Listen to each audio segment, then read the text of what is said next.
Oi gente, estamos em novembro e com isso o canal Café e Terapia resolveu fazer uma sequência de vídeo falando de um assunto mais específico, que é a saúde do homem, né?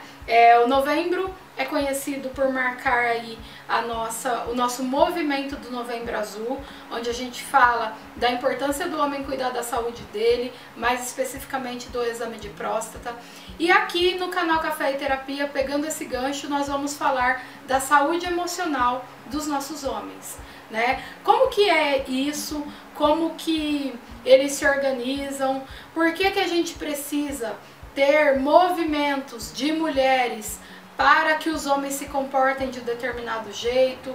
Por que que a forma que eles se comportam de repente não é a mais adequada? Então nós vamos tentar aí, durante as gravações desse mês, abordar todos esses assuntos.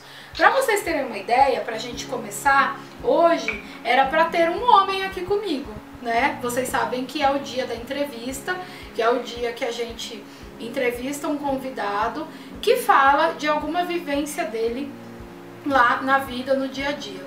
Mas é tão delicado esse assunto da saúde emocional do homem que é muito difícil encontrar um homem para gravar, né?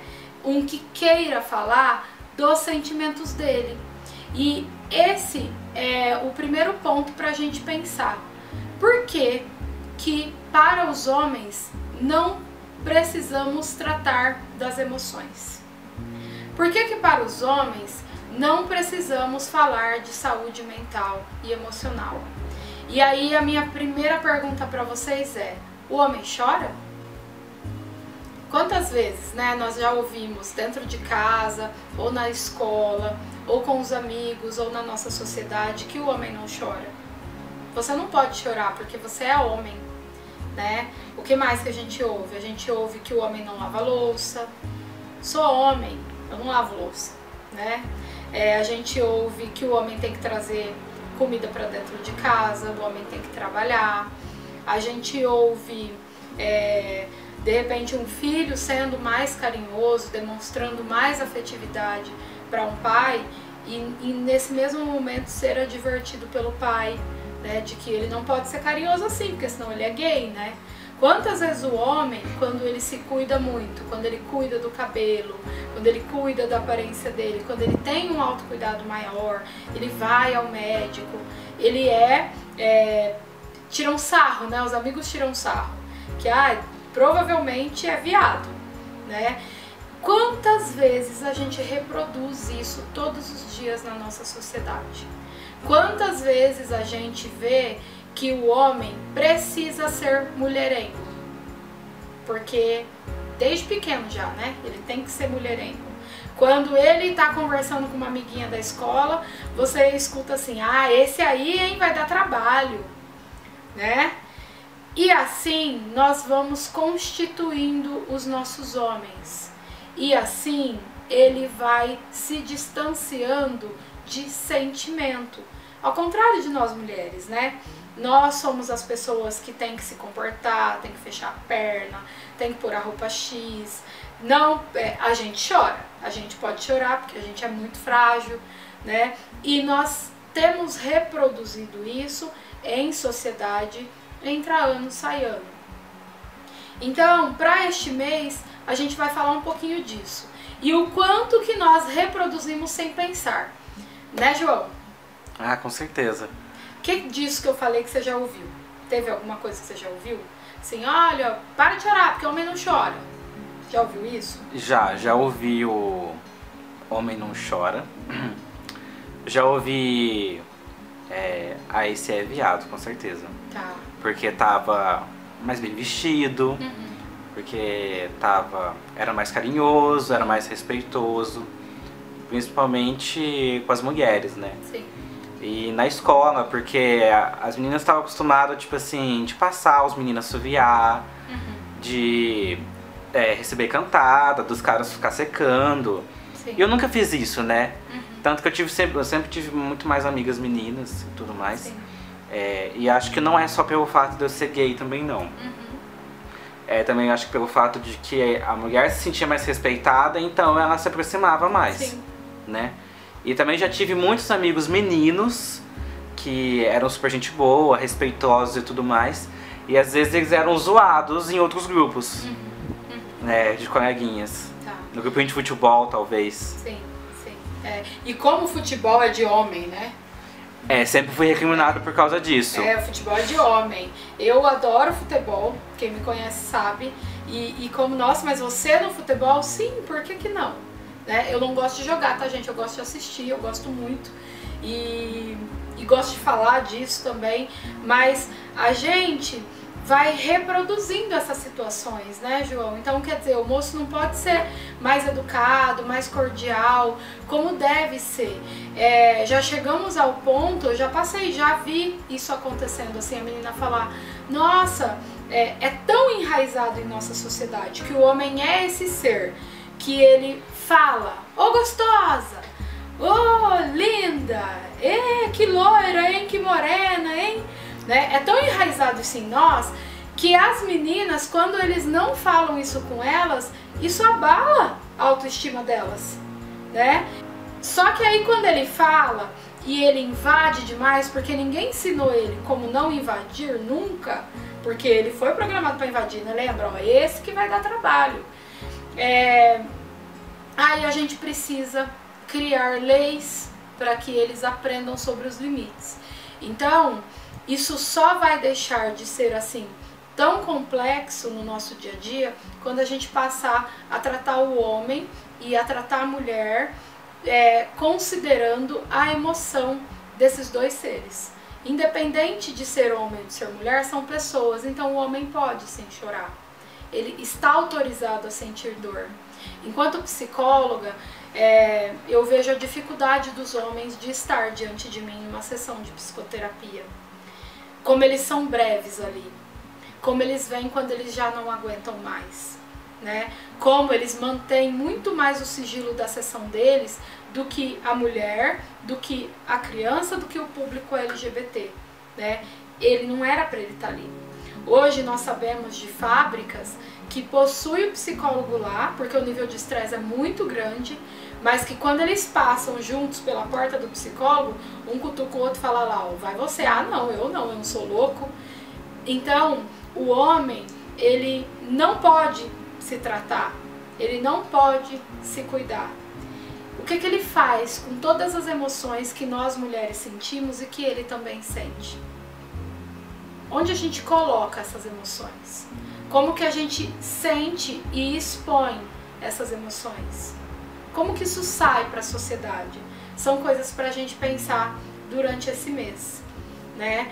A gente também gosta de lembrar, para você que está assistindo, que durante um mês, como a gente trabalhou o Setembro Amarelo, como no outubro teve um movimento para o câncer de mama, né, com as mulheres, nós usamos o mês para movimentar mais aquele tema, mas todo dia é dia de falar de saúde mental e emocional. Todo dia é dia de falar de prevenção ao suicídio. Todo dia é dia da mulher prevenir o câncer de mama. E todo dia é dia para a gente cuidar da saúde dos nossos homens. E o quanto que isso fica e passa despercebido. Então, gente, se o homem não chora, ele sofre? Sim, ele sofre calado e sozinho. De acordo com um documentário que a gente se inspirou muito para estar aqui falando sobre isso, o link vai ficar embaixo na descrição do vídeo. De acordo com esse material, a gente foi entendendo o tanto que este homem sofre, né? O tanto que os números em relação à vida, o cotidiano do homem, são cruéis conosco enquanto sociedade. 83% das mortes por acidente envolvem homens, né? Então já é um número, quase 100% das vezes é homem. A gente precisa considerar esse número. Vivem 7 anos a menos que nós mulheres. A mortalidade deles é muito maior que a nossa. A gente vive mais e nós falamos mais, nos expressamos mais também. Eles se suicidam 4 vezes mais que nós mulheres. Então, eu preciso dar conta de tudo que está acontecendo comigo, eu preciso dar conta de tudo que eu estou vivendo sozinho e calado é muito mais difícil. Então eles se matam muito mais que nós também. Os números são desanimadores quando o assunto é a saúde do homem. Para eles, a dependência alcoólica vem no maior nível, né? Então eles têm muito mais dependência de álcool. Quando sofrem abuso sexual, eles demoram até 20 anos para contar para alguém. 30% dos homens enfrentam a ejaculação precoce e a disfunção erétil, né? E isso muitas vezes o tornam mais dependentes ainda de álcool e droga. 95% da população prisional do Brasil é homem. Quer dizer, o número ainda maior do que a média de vida. É extremamente preocupante olhar para esses números e continuarmos sem fazer nada. A gente precisa falar sobre o homem, a gente precisa falar sobre a saúde dele, a gente precisa ensinar as nossas crianças de que o homem pode sentir, pode chorar, a gente precisa tratar esse assunto de maneira mais natural possível, porque os números são extremamente alarmantes. 3 em cada 10 homens, somente 3 em cada 10 homens falam dos seus problemas e das suas emoções com algum amigo ou com alguém. O homem sofre muito e muito calado. E ainda por cima precisa vender uma imagem de que tá tudo bem, de que ele aguenta, que ele consegue passar por isso. Então, gente, o homem, ele tem os mesmos problemas que nós mulheres, mas ele não fala. Ele não fala sobre isso. E aí você pode pensar, mas Kelly, o homem é machista, o homem é agressor, o homem abusa, o homem mata, o homem bate, o homem espanca. Sim, o homem faz muito isso, né? Quando a gente olha para o sistema prisional, a gente vê que sim. Mas ele não está falando dele. Nada disso é falar dele. Ele abusa, ele bate, mas ele não fala dele. Ele não fala sobre ele. Ele não fala sobre os sentimentos dele. Ele não sabe dizer como ele se sente. E nós não estamos gravando esse vídeo para colocar o homem enquanto vítima, né? E para fazer uma inversão de papéis em relação a todo o mal que um homem pode causar a uma mulher. A gente faz esse vídeo agora exatamente para a gente refletir sobre o porquê que ele não consegue falar dele. O porquê que ele cresce reproduzindo tudo que as gerações que já estão aí ainda fazem, ensinaram, e ele começa a fazer também. A gente grava esse vídeo hoje para a gente pensar sobre como que ele precisa crescer para que esses números mudem. Como que ele precisa se tornar homem agindo diferente. Como a gente transforma essa situação. É para isso que a gente grava esse vídeo hoje. Como que eu faço para que este homem acesse menos esse sistema prisional, para que esse homem não agrida mulheres, para que esse homem não abuse de mulheres, para que esse homem não tenha falas extremamente machistas com mulheres. Ele fala muito, ele está sempre numa posição de poder, ele está sempre com os melhores salários, ele está sempre numa posição mais elevada em sociedade, mas ele nunca está falando sobre ele. Será que essa não é a questão? Quando a gente diz do quanto a mulher consegue se colocar, do quanto a mulher consegue se expressar, do quanto a mulher consegue chorar, conversar sobre ela, falar o que ela sente, contar a história, contextualizar, o homem vem com uma frase só e resolve tudo sem expor nada sobre ele em momento nenhum. E esse é um ponto para a gente repensar. Esse é um ponto para vocês homens que podem estar vendo esse vídeo agora repensarem. Muitas vezes eu tenho a sensação que o homem nem percebe que é assim. Você tem essa sensação, João? Eu tenho às vezes no consultório, sabe? Quando eles chegam lá, e eles já falei aqui que eles são minoria, né? Quando eu pergunto sobre eles, porque eles vão pra mim muito diferente dos motivos que levam as mulheres e de que levam os gays e os trans e as pessoas LGBT, né? Ou as pessoas com uma síndrome, com uma patologia específica, um transtorno. E quando eles chegam lá, por exemplo, eles estão com um problema no relacionamento que de tanta mulher falar que ela vai largar dele, se ele não for procurar ajuda, de tanta ela insistir, ele vai. Quando ele senta lá, ele me conta o problema. Ele diz pra mim, olha, minha mulher tá reclamando disso, disso, daquilo, mas não é assim ou é assim. E quando eu levo uma pergunta que diz sobre ele, qualquer coisa, gente, eu posso falar pra ele assim, olha, como que você se sente com isso? Ele não sabe me responder. Se eu falar assim pra ele, você se acha bonito? Ele não sabe falar. Você percebe isso? Eu percebo isso muito e eu percebia muito no meu trabalho. Quando eu tava, quando eu interagia, né, com outras pessoas, com outros homens, porque tinha muitos homens na empresa, era muito difícil, sabe, eles saberem reconhecer quando tinha um problema emocional. Era muito difícil falar sobre isso. Às vezes, pra mim é normal.